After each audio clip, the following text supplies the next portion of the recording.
I mean, well, yeah, it was for me. It was the typical story. Like, if you ever seen the movie Blow? Yeah. Okay. You saw Boston George and his homeboys at the beginning trying to put shit together. They figured some shit out.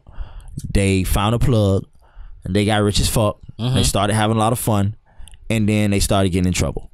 And so at the end of my story, I was looking at 45 years, and I was kind of confident while I was sitting inside waiting for trial, because whatever witnesses or whatever they were saying, I knew would never show up. So, you know, we just waiting for that to happen. And so they went through their whole little procedures and held me for as long as they can hold me, and they didn't have any witnesses. And so I came home. Like I said, that's what inspired me to hit a joint. Like, fuck it, I'm gonna smoke. And so I fired up a joint, and I dove back into the music. Because previous to that point, I had wrote a lot of hit records. Like I said, I was doing a lot of traveling. I was enjoying a lot of fame, but it was no bag being secured the real way. Like, I would get a couple $1,000s here and there, shit like that, but no real money. Now that I understand what I should have been being paid. So let's get into the music then. I mean, when did you find music? So how early did you find music? Was you born into the music? Like, what was the situation? I mean, well, I did my first song at Po' Boy Studios. And not the Po' Boy Studio, which is transitioned into Strong Arm and 3MG with Flow Rider. That's where they end. That's the end of, well, not the end of the story, but the plateau at this moment. Right. So that's the branch off, basically. Right. That's where they ended up. It started as Po' Boy Records, and them trying to achieve their goal. The brands have transitioned into Strong Arm and 3MG. Okay. But, you know, they have achieved their goal. Or I don't know. It would seem that way if success was the goal. We don't know. Because my goal is not just to be successful and famous. It's a whole nother thing. So with that being said, the music was there for me to actually, well, damn. Like no, answering this question, honestly, I was doing music since I was about 10. With the radio, when you plug, I realized that with the tape player, if you plug in the headphones to the mic part and wrap in the headphones and hit record and play, then your voice will be recorded. So I used to DJ other nigga shit and then start rapping my shit on the little end space where the beat was. So yeah, I've been rapping for a while. Hey, that I always say this, the struggles of rapping. You feel me? Yeah. Like, for me, it was the wire on the mic in the closet. You feel me? Boom, hook that joint up. I done found some foam. I done put that joint. Yeah, you know what I mean? Tap joint was like Adobe Audition or some shit. Yeah. But you even took it back even more, where you said you had the headset with the. I mean, well, I was 10 years old. I ain't know shit about no mic. I didn't have no money for a mic. Shit, you was doing better than me. Yeah. Now that's some dope shit though. So so 10, you feel me? You learning the music and shit. Right. About 14, 15, I hooked up with my homeboy Pierre. I wish I could remember his Instagram. I can't, but mine is at Chilla 305, CHILLA 305. If you're wondering, you know, just young niggas. Like I said, I had a car at an early age, so I was able to slide on my homeboys and see what's up with them, even if they ended up moving somewhere or not. You know, I had a car. So I slid up on Pierre. He was standing at Opalaka. And I can't remember if, well, I had to know Shay Fo, because Shay Fo went to Carol City, which was Flo Rida's manager, his first manager. Okay. Which had a studio in his father's house. His father was like in a band or some shit. Had the big reel-to-reel at ADAT, like the real studios with the big shit, all the analog shit. And so we went in there and re-recorded a song called That's That Bitch. And I sounded like Mystical, because Mystical was dope at the time.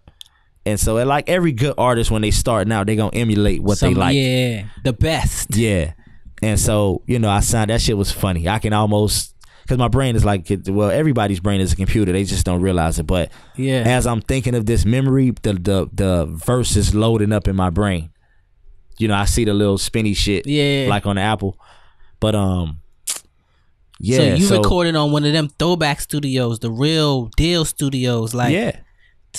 I don't know if they, well, Piccolo is relevant enough in Florida, but I was there when they got their first record deal. Okay. Like I said, my dad was, you know, a street dude with, you know, so where the record labels come from the street money. Exactly. And so you know, he was signing artists and shit back then, and he brung me in the studio.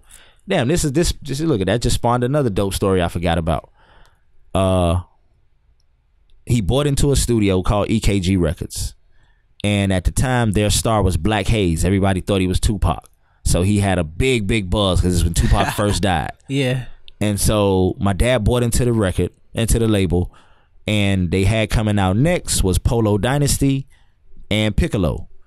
At the time, their single was Big Money Ballers. That's what they call us. I can't ever forget that. That shit was bumping when I was a kid. Yeah. But so, okay, boom. He signs in. Okay, so now he just, like every label owner, he got some little chick coming to do an audition that he probably wants. And so, boom, she freezes up. So, to me, on some, it's just the perception is, you know, can be taken a million ways, but I thought he was trying to put me on the spot because his wording was, oh, my son be saying he rap. Let's see what he do. And so they called me in there and they put on a beat. By the time I finished doing what I do, everybody in the studio was in there. Shout out to Piccolo, because they was like, that nigga's the next nigga. And that statement right there gave me the confidence that I have right now sitting here to be as dope as I am. Yeah. So shout out to them boys. That's why I can remember their song, probably because they showed me that much love. So I got that much love back for them. Yeah, people know Piccolo, you know what I mean? Yeah. He has some big songs, at least South Florida. Yeah, I mean, I got some people bangers. From Florida I got know. some bangers that's on the project with Piccolo.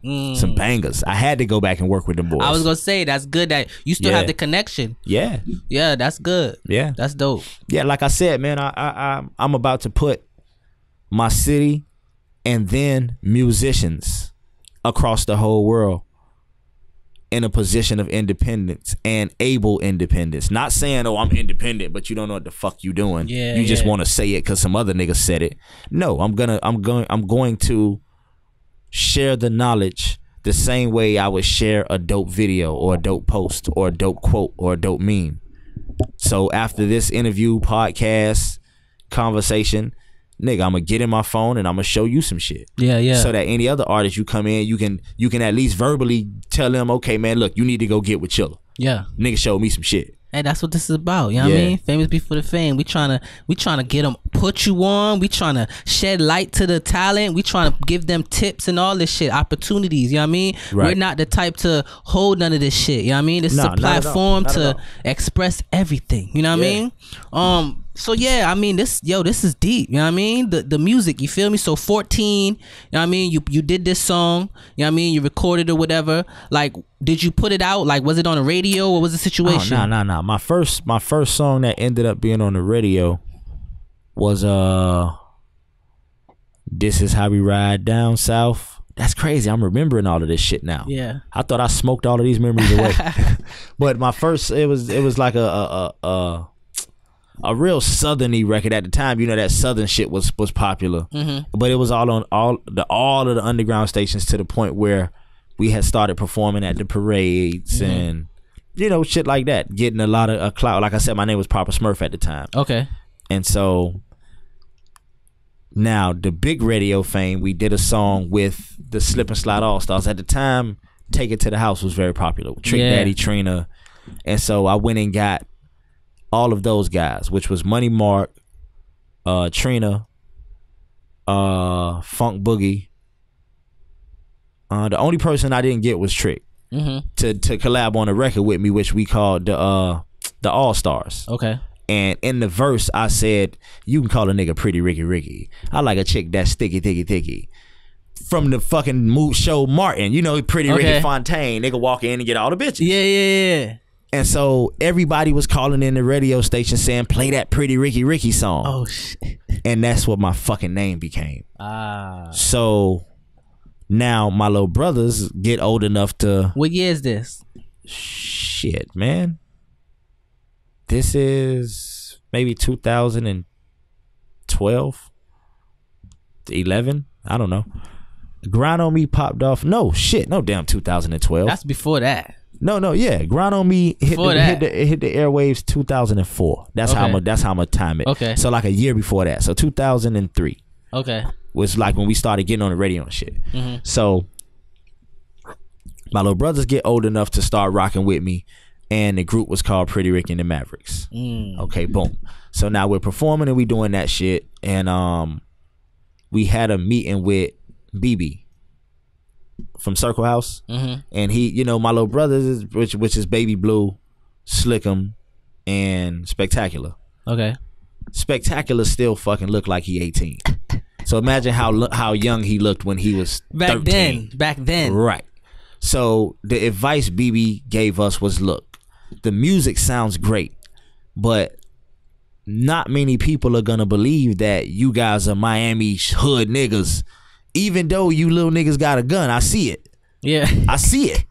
But it's not believable. If you do music for girls, you're gonna win. And they did a talent show, and I didn't go. I can't remember for whatever reason. I was a little older than them, so I was out doing grown up shit. Yeah. So they went to a talent show and they met Pleasure, and they went back to the studio. We had them bought our own studio by that time. We had a big ass studio. So they went back to the studio after the talent show and did the hook for Grind on Me, and you know, everybody wrote their verse. We like, everybody should write together. So I can't remember how that shit went. I don't know. I might have not even helped write Grind on Me. I'm not sure. Okay. I can't even fucking remember. But that you're there. But you're there. No, that might have been the one I didn't help write. But all I know is it was fucking awesome. Like I hadn't to that point heard a song where niggas was snapping, and then the singing was kind of integrated with that shit about fucking though. Was like, I'm gonna pull up bitch and hit you with this dick like it's a chopper, bitch. Niggas wasn't doing that. Hey. And so I knew them boys had something. You get what I'm saying? And so I stepped back. Like I said, at the time I was probably like 300 pounds. I'm not gonna be able to do all of that shit. And I didn't want to do it. I was a Miami dude. You know what I'm saying? Yeah. And so I stepped back and started doing a lot of the writing, a lot of the styling and all of that type of shit. The shit that it take, the other things that it take. Yeah. And so came home from tour. Like I said, I didn't have my publishing and shit together, so I wasn't getting the big bag. So came home with a little tiny bag, and like any Miami nigga gonna do, he took that tiny bag and flipped that tiny bag into a medium bag, and flipped that medium bag into a large bag, and flipped that large bag into an extra large bag. And then now you're looking at 45 years. Boom. And then we back to the music. Yeah.